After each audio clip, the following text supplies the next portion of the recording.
Welcome to Bridge the Atlantic. We are your hosts, music web designer Ross Barber and singer-songwriter Marcio and Tim. Joining us today is Tim Benson, guitarist and synth player of LA-based post-hardcore band SecondBorn. The band is completely self-funded and produced, and is made up of 6 individuals who have all been part of bands that have almost made it.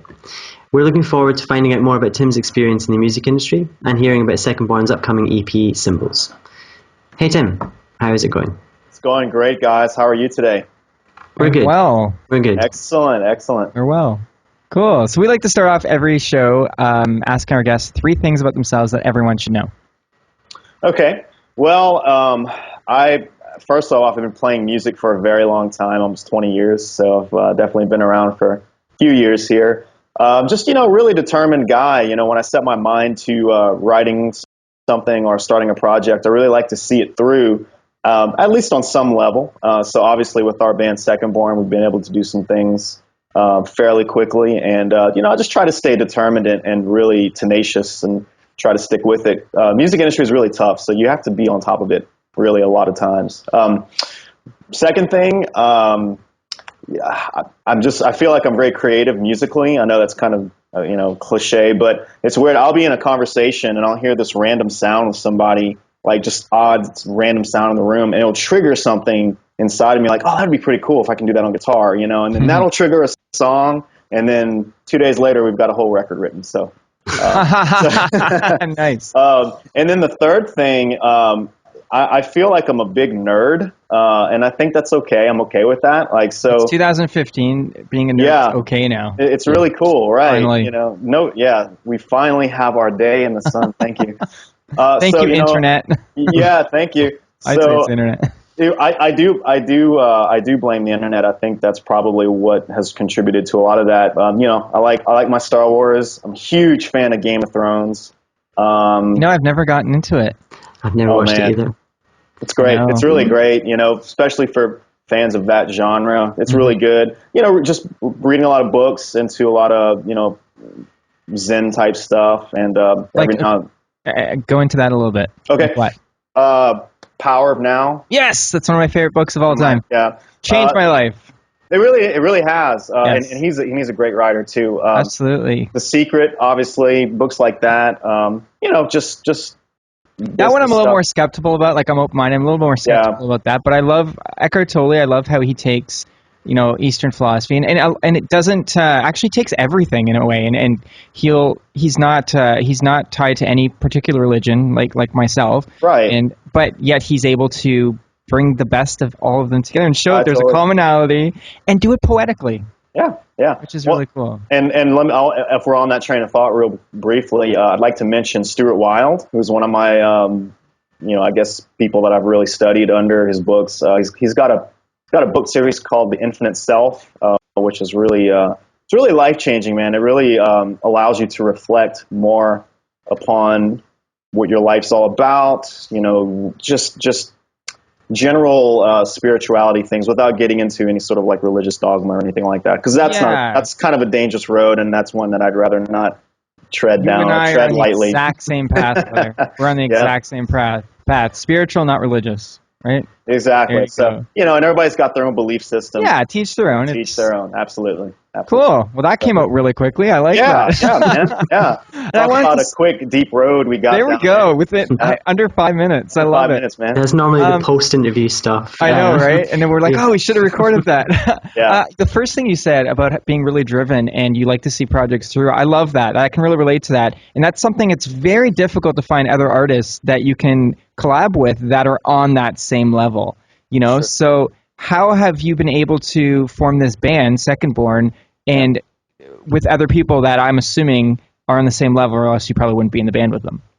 That's a great question. Well, a lot of these guys I've known for years that have been in the music scene, and so I already had a great idea that they would be a good fit, not only stylistically but technically.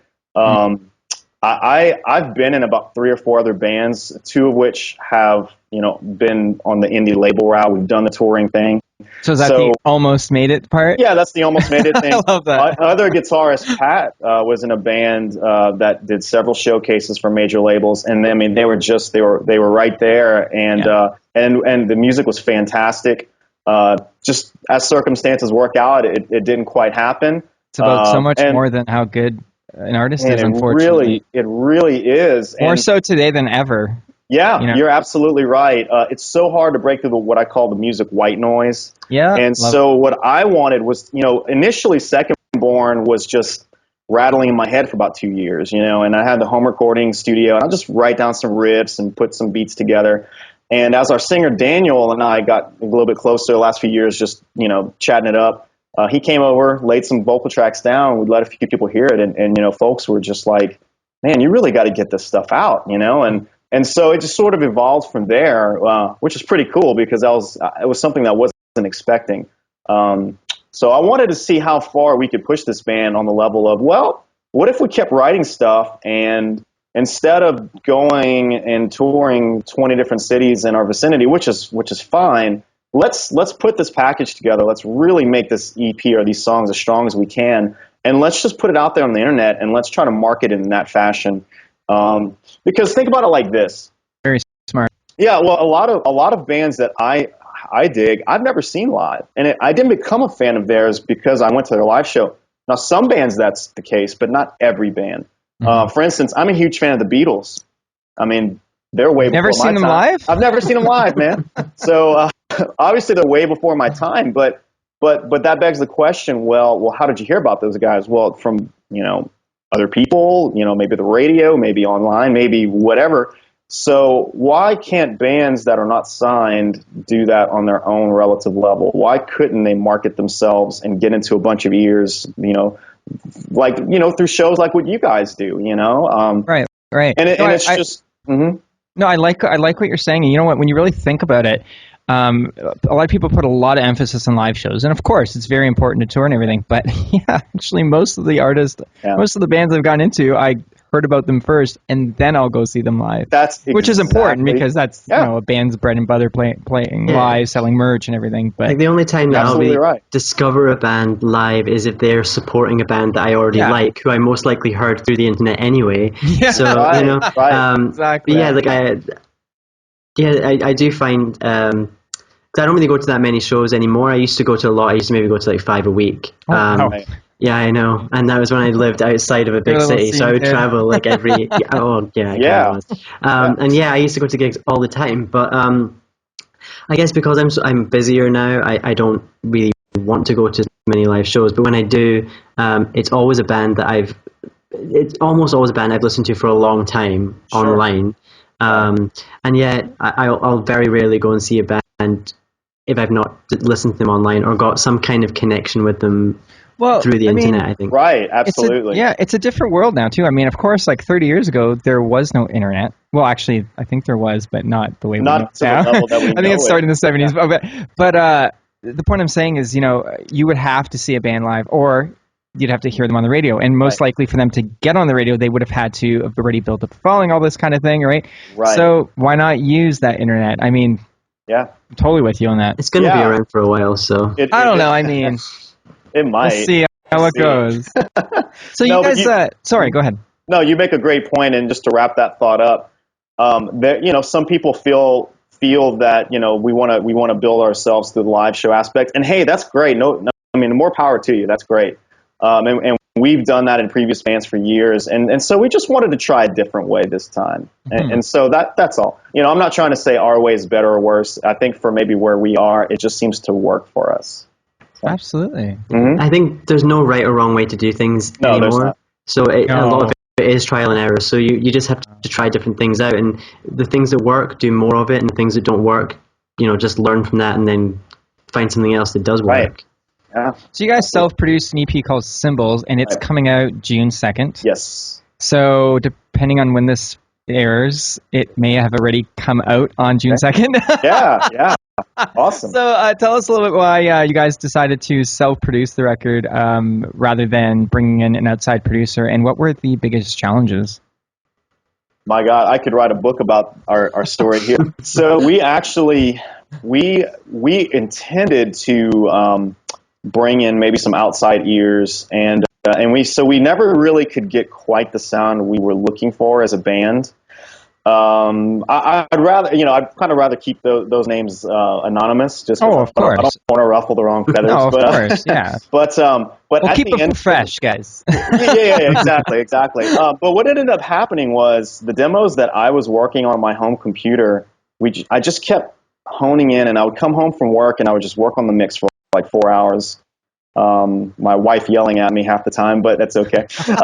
Asking, "Are you going to be done yet, Tim?" Like, I'm almost there. The song is almost there, and she's probably heard that for like 2 months straight. But the more that I honed in on these demos to send out to these guys, the guys in the band were just listening to it and going, "Tim, your stuff sounds pretty good. Why don't we just keep this in house?" And I'm thinking, no.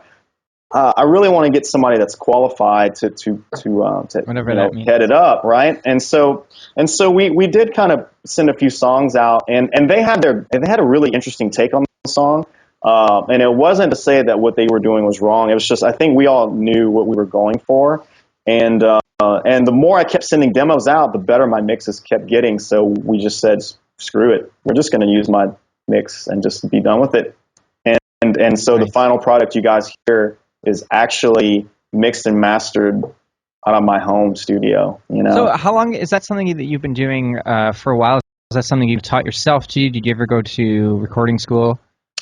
I haven't gone to recording school. I have a classical music degree though, so I have a lot of music background.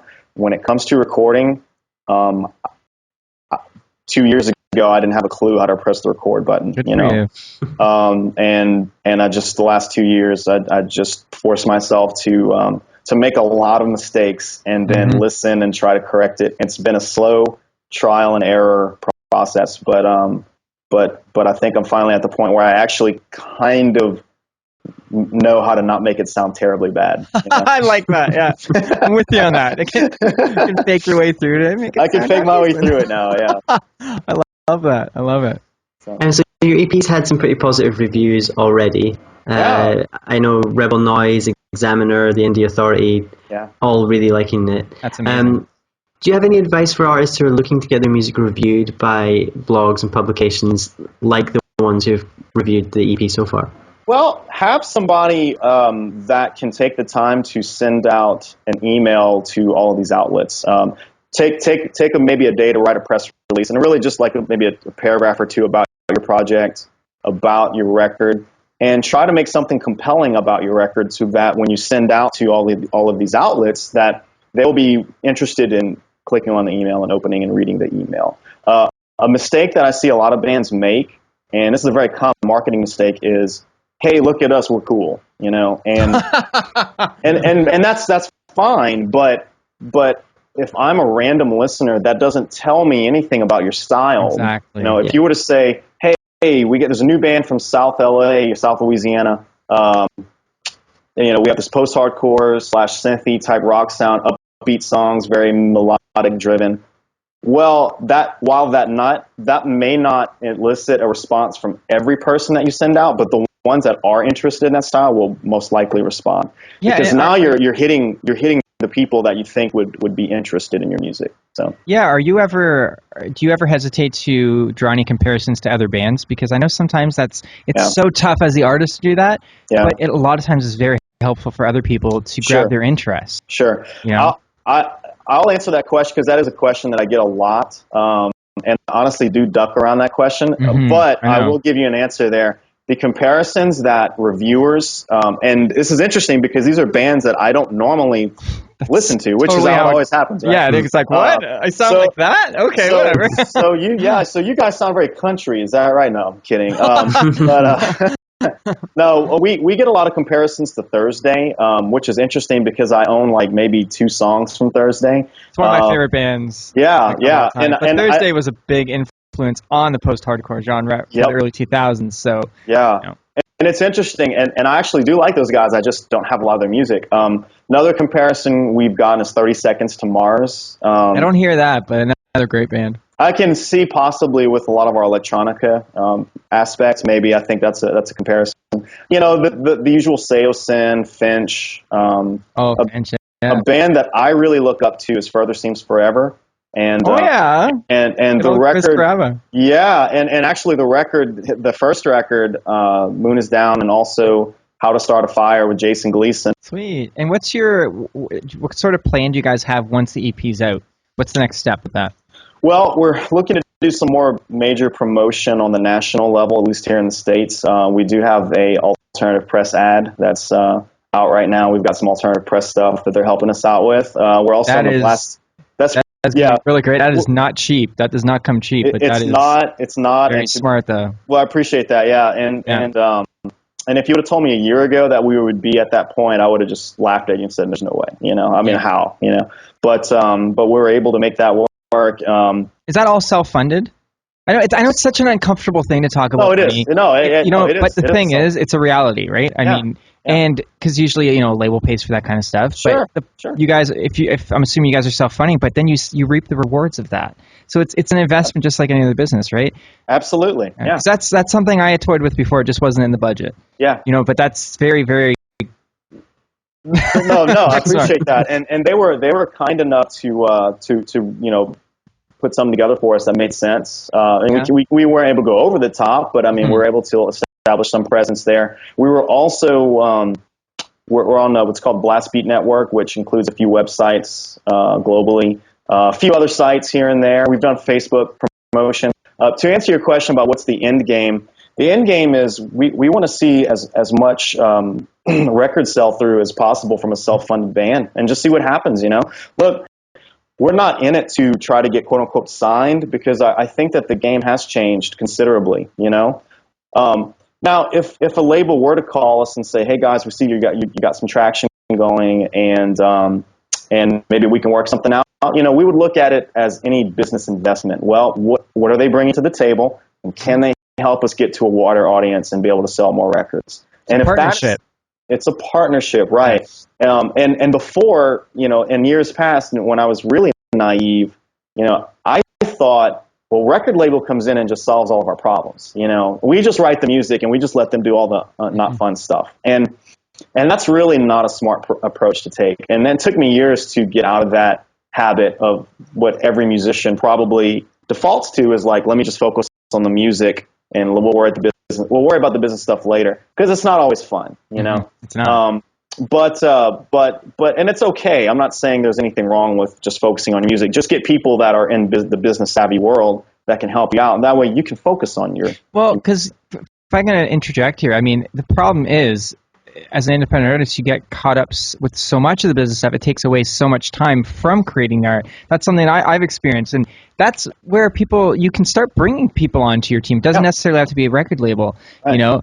And this is all kind of something I was going to mention earlier when, in quote unquote, bands that almost made it, and I was kind of like, I want to say, it's almost made it because you almost got signed, because that's not making it. You know what I mean? Like you guys could end up so much more successful than any of those other bands ever were. Right. Could have been if they got signed. It's a whole different platform, a whole different world. You're absolutely right, and I think we use the term "making it" more as like, because I think people still feel that that's the golden standard. Is, what label are you on? And I think that represents some form of major clout that your band, I think so. Or momentum that your band has. So, but you're absolutely right. If we're looking at it logically, all the label is just a thing on the dotted line. It's just a name account, or a bank account, a bank loan, connection, a very high interest rate with connections that may or may not be interested in utilizing them at all times for you, depending on how they feel that day. I don't think we're shitting on labels, though, because there's great benefits to it. It's just there's pros and cons, like anything else. No, there absolutely is, and I certainly don't want to come across as sounding that A, I have all the answers, because I don't, and B, that there is no value in working with the label, because there really is. I think it's just like anything, like you said, it's a partnership, and you do want to find somebody that maybe shares your same goals and can see and align with where you're going. And if you can find somebody or a label or entity that can do that, or management company, then by all means go for it. If you can. Yeah, it's hard. Yeah, exactly. So far, have you guys had any kind of funny stories that you could share with us, having come from all these bands and now where you guys are now? There has to be some sort of funny things that you could share. Well, okay, I have one story. This is about our bass player. So, okay, always the bass players. Here in our city, what that means. Here in our city, I don't know what. I don't know. Maybe I just have this anti-bass player aura or something. And I have had the toughest time finding bass players in my bands. Like, it's insanely hard because they either are just guitar players that have agreed to play bass, and I think that happens. Yes. Or they're miserable up there. I should be playing guitar. And I have only 2 strings. I have 2 strings less than the guitar player. This sucks, you know. So, or they're like uber bass player, and they want to be, you know, Primus, or they want to be like, you know, that's fine, but we're just not that type of band, you know. So we needed a guy that could just come in and be comfortable and just help us out on the low end. So we were looking around, and there's a local coffee shop right around where I work. So one day I walk in, and I see one of the guys that's helped me out a few times behind the counter. Pretty cool looking guy, you know. They were in a manager's meeting or something, and so while they had a slight break, I asked him, "Hey man, you like rock music?" He's like, "Yeah." It's such a broad term. You like rock? Right. Say, I swear. My next question: you want to be in a band? Sure. So I was like, all right, you're in my band. And then so the manager interjects, like, hello, he's in a meeting, and he goes, hello, I'm in a band, you know. So that's how Alex joined our band. And it turned out that he was actually pretty good. I didn't know he played bass. So but you even know he was a musician? Well, it turns out he actually did play bass. I just could tell that this guy, you could tell this guy played music. And so, yeah, he's like, yeah, I played guitar and bass for a few bands. And then later that day, he listened to our demos, and he was like, I'm totally down. So, I mean, awesome. Yeah. So it was kind of funny. That never happens, by the way. I'm kind of envious right now. And to boot, he's a cool guy too. So right. Hi, Alex, love you. You know, anyway, so he's watching. But no, that was kind of funny. So one of my bands, we had a few girls get a little too crazy on stage, so we got kicked off stage because they thought we were part of the show. Yeah, a little bit of that. That was pretty rough. Yeah. Oh, never mind. I don't want to do that. Someone's going to turn that into a meme. But it was kind of funny because trying to watch them dance. So our songs back then had a lot of time changes, so they just couldn't quite figure out. They couldn't quite figure out what 7/4 time was. 1, 2, 3, 4, 5, 6, 7. 1, 2, 3, 4, 5, 6, 7, 8, 9. What? So that was kind of funny. But anyways, yeah. But no, yeah, you know, the typical, you know, just crazy stuff like that. I think people they see folks on a stage, and they think there's like some mystical, like, I'm going to be on the center of attention, and like I'm going to be a rock star for a few minutes. And so people kind of do silly things, especially when alcohol's involved too. And I'm going to raise my hand on that one as well. So Tim, do you have any advice for any aspiring musicians that want to reach a similar level of success that you have? Well, first off, stay diligent with sending out emails to people that are media outlets that you think would be interested in possibly reviewing your work. Musicians that would be interested in maybe playing with you or networking for shows. And I think the key word is staying diligent, and diligent across all fronts, meaning stay true to your songs, keep writing your songs, try to stay on it, and try to be in touch with people that could possibly help you out on any level, whether it's like getting more exposure, playing a show, songwriting help, whatever. If you can just stay on it, I think, and follow through with it, I think you'll have a lot more success than just writing a song, releasing it, and just forgetting about, you know, and just, okay, let me just write the next thing and forget about marketing it or connecting. So yeah, just staying on task, try to follow through. I really think those are the two big components that can separate the difference between a musician that is pretty good and isn't out there versus one that's pretty good and is everywhere, you know? That's great. Really great. Tim, are you ready for 20 questions? Sure. All right. Is this like an okay? I'll start this one up. Okay. Go on. Yeah. Coffee or tea? Tea. I'm drinking it right now. Meat or veggies? Veggies. CD or vinyl?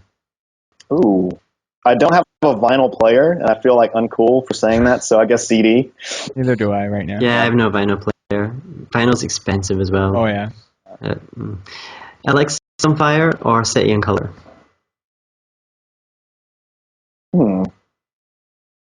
City and Color? Canada or Scotland? Oh, wow. Both. Okay. Twitter or Facebook? Twitter. California, like Twitter. California or Louisiana? Louisiana. I'm gonna have to go with my home state. Yeah. Breaking Bad or House of Cards? Both. Okay. I won't talk about that one. Breaking Bad. Indie or major? Indie. Brand New or Taking Back Sunday? Taking Back Sunday. Linkin Park or Led Zeppelin? Led Zeppelin. Yeah, I saw that. Friends or Seinfeld? Friends. Celine Dion or Marilyn Manson? Oh, God. I'm going to throw a curveball. I'm going to say Celine Dion, man. Okay, that's cool. Because everybody would expect me to say Marilyn Manson. So maybe. I don't know. It's all good. Finch or Glassjaw? Finch. Michael Jackson or Michael Bolton? Michael Jackson. Twerk or Work? Twerk. Ricky Gervais or Ricky Martin? Ooh. Let's go with Ricky Martin. Okay, I like it. Let's go with Ricky Martin. Mixing these up. Yeah. Whale or Kale? Whale. He's pretty determined on it. He's pretty decisive on that. Bette Midler or the Riddler? Oh, the Riddler. Okay. Riddler. I want to see Bette Midler dressed up as the Riddler. I just thought about that right now. And now I kind of got this image in my head, but I also can't really decide how it looks. But it's awesome. I've decided it's going to be awesome. We gotta mix up these questions, Ross. We gotta add like Joker or Poker. Yeah. Or something like that. That would be cool. And And finally, Okay. drum roll. Someone can do a drum roll for me. Someone. Thank you. You got it. Ross or Marcio? Both. Okay. You already had it both, but we'll allow it. The Atlantic. No, man. That's. It's a mean question. I love you guys both, man. Oh, we love you too. We love you too.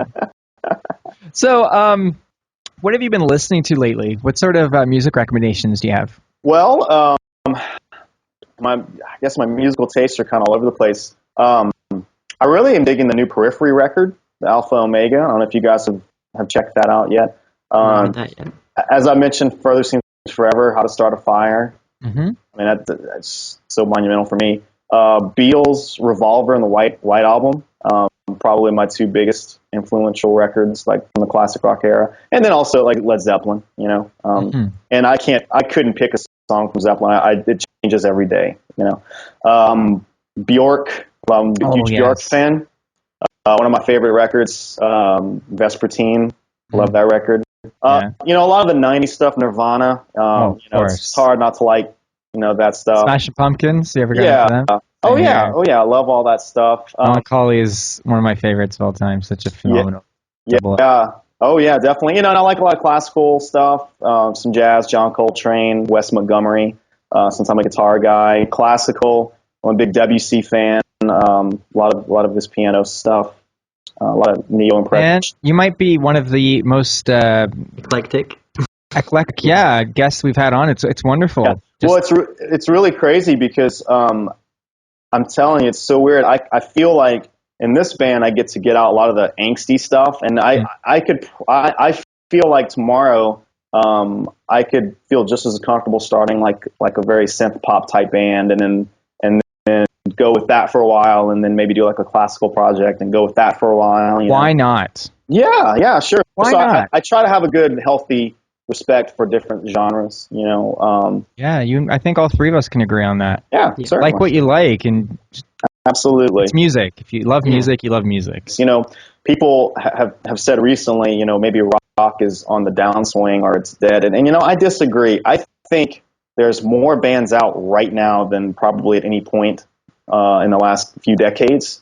So the music, the musicians are there, the bands are there. I think it's just so segmented because everybody sort of has their own taste, and you can subgenre everything so much now, and that you can get directly exactly what you're looking for out of a band.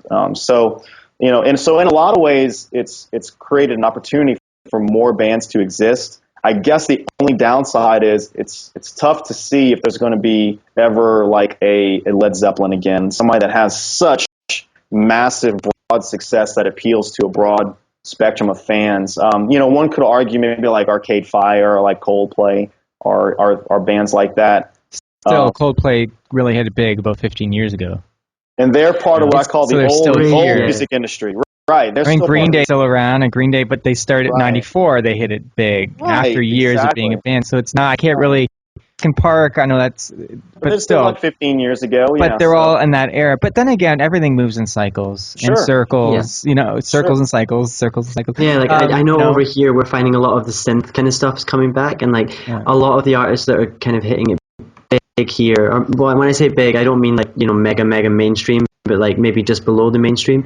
It's a lot of dark kind of synth pop that I really, really like, kind of like angry female synth pop, I guess. And that seems to be kind of very 80s influence. So I think we're seeing a lot of 80s stuff coming back. I totally agree. Well, in the Toronto area, it's indie rock, and it's been like that for quite a while. It's indie rock, all over the place, which is kind of hard for bands that want to do something a little different in any respective area, because like the crowds are looking for something specific. But again, we live in a world of internet. And wouldn't you, I'd like to kind of say, I kind of like the idea of there not being a single band getting that big anymore, and rather many bands getting medium success, because more variety. There's more variety, and it seems like perhaps if you are true to what you do, you can find an audience out there, and there's enough people and music listeners out there that will support you.